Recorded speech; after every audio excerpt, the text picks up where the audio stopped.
Michael, I see you have a house hunting requirements, a long list. Before we get into the specifics of the list, let's paint a little bit of a background picture.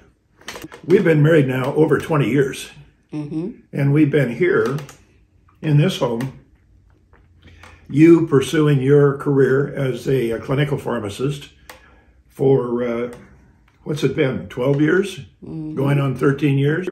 While I retired from the Army years ago, I didn't really retire. We had rental property here and other things to do, but we're both sort of at the point now where we're thinking about actually totally retiring, possibly next year. And in anticipation of that, you know, there are a lot of questions that have to be answered. As an example, where? We could stay here, or we could go virtually any place that we wanted to go. We know that staying right here is not the answer for a variety of reasons. And we've looked at a couple of different states that are tax friendly as far as we're concerned. And one of them is Texas, of course. And Houston is where we have good friends, friends of yours from years and years ago when you were a college student and working in a ceramics control room in China. So that's kind of the direction that we're going. And we've been down there a couple of times, and we've looked at west of Houston, some of those areas, and we really kind of like it. We like the demographics down there. There are a lot of Chinese and a lot of Asian people and a lot of very successful Asian people. And big Asian grocery stores and lots of nice restaurants. And so we really kind of like that area. And that's where we're doing our house hunting. Now, when we went down before, we met with two different real estate agents. We did not know the country very well. We didn't know the territory, and we didn't really know what we wanted, and we didn't know what was available. We've got a much better idea now. And that's sort of the background on our list here. And if I can just look at this list for a moment, it says house hunting requirements. And happily, it's not just my requirements, Chulan. We've talked about this, and I'm going to substitute our requirements. And our requirements are based on a couple of things. First of all, security. Houston has a bad reputation as far as crime is concerned.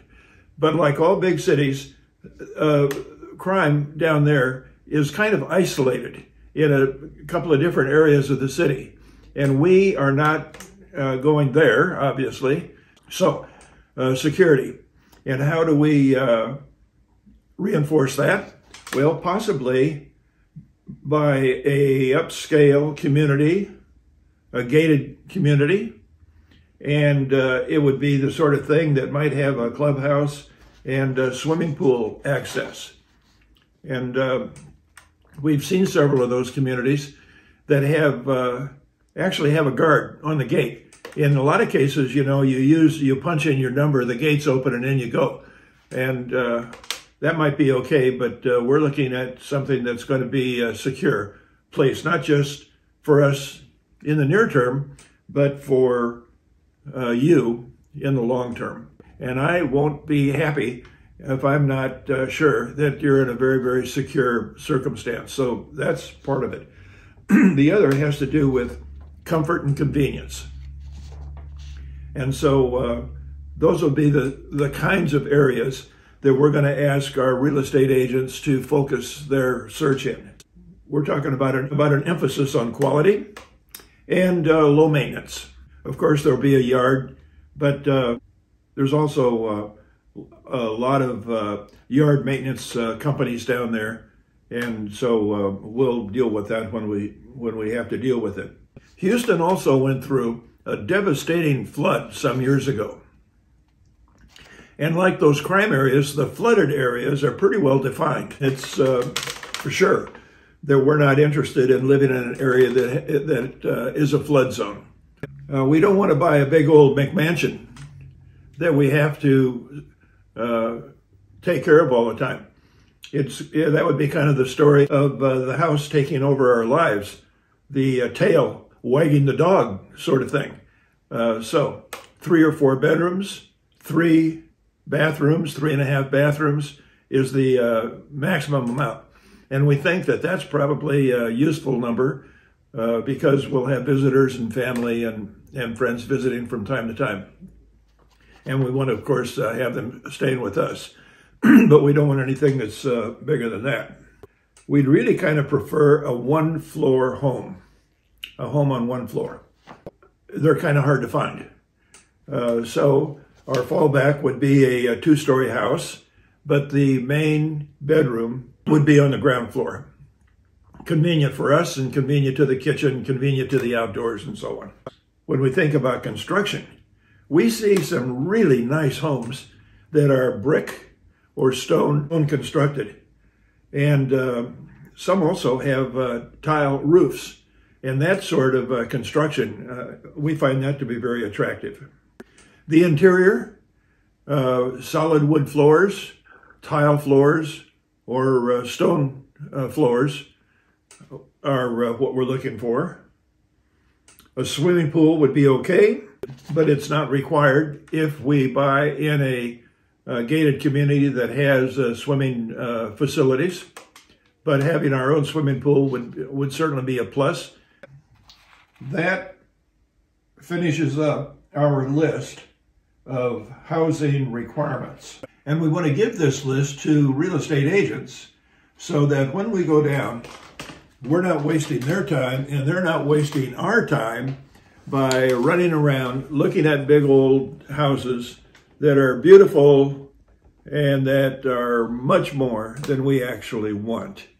So we're going to narrow our focus a little bit, help the real estate agent to help us. And hopefully, at that point, we'll show up with some money in a suitcase and we'll buy the home that we're looking for, which will be our true retirement home. Okay, with this long list,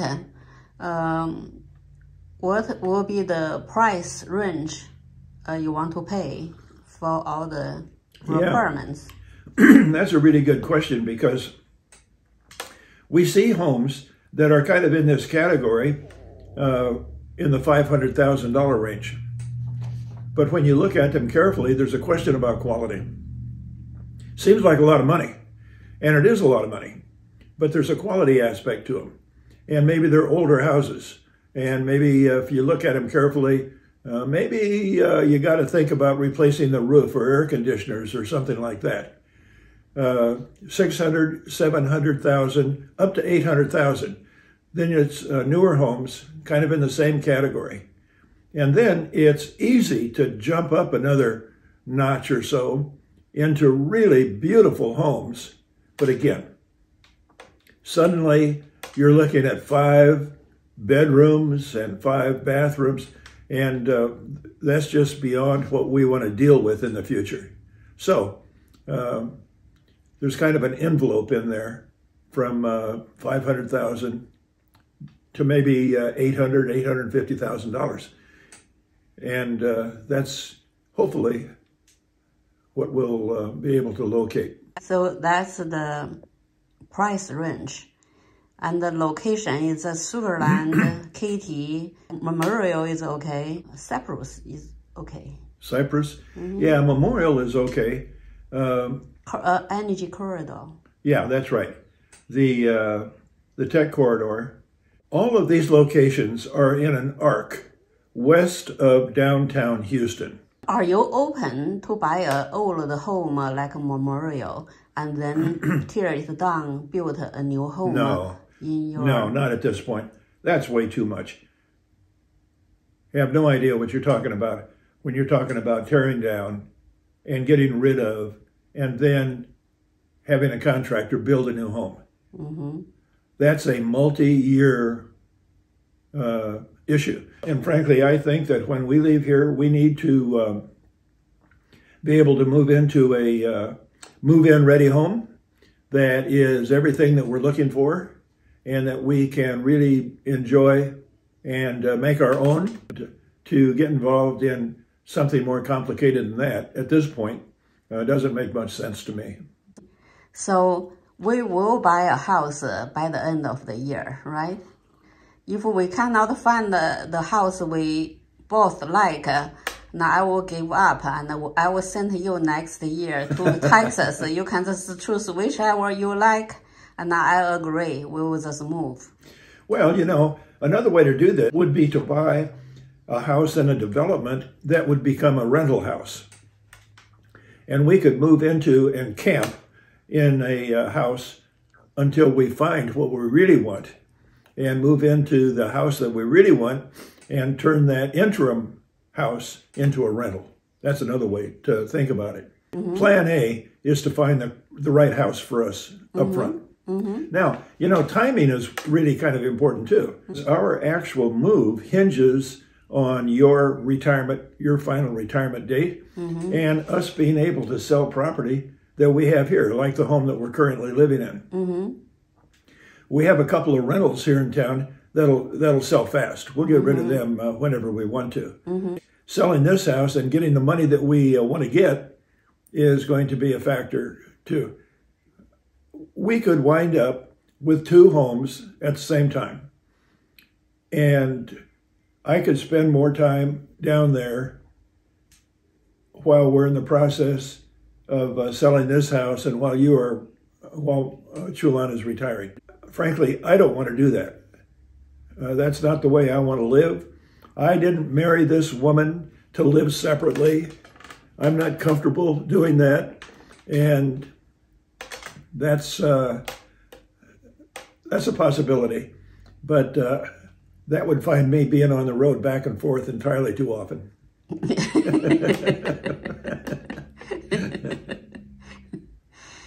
Okay, so that's the plan for buying a house. That's kind of the plan. I told you, if by the end of the year, we together cannot find a house we both like, and next year, I agree to let you find the house you like, we move in. But are you comfortable to let me make the decision to choose the house I like, then we two move in? This decision has to be one which is mutually agreed to. We both need to agree that it's the location, it's the layout, it's the quality that we both want. But you know, sometimes the problem comes from, it has to be, we both like the house. Yeah. But that's the problem. And how about, let's take a look. If I can buy a house I like, you move in. Without any argument. Without any argument? That's a tough pill to swallow.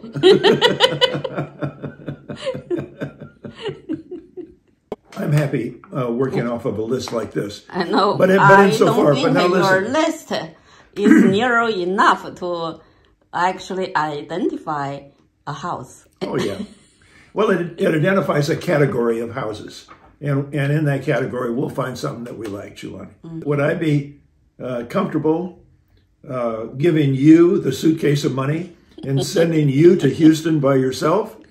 Hell no.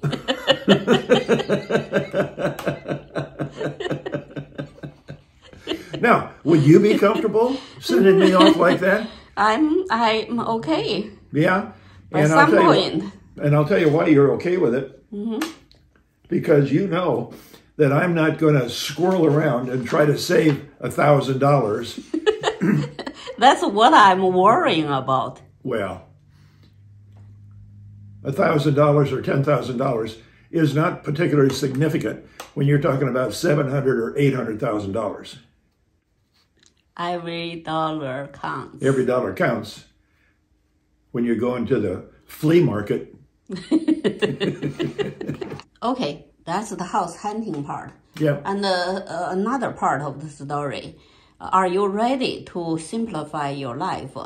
Can you reduce your household to 2 suitcases?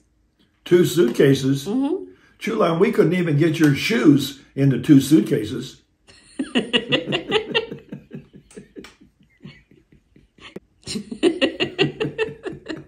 So say goodbye with a simplified FIRE lifestyle, right?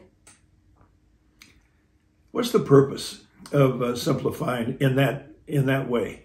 If you're really downgrading, and say we were going to really downgrade and we're going to buy a 2-bedroom condo, that's one thing.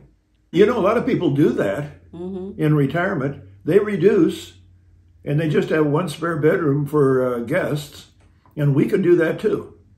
But actually, that doesn't really fit with our future plans, does it? No. No.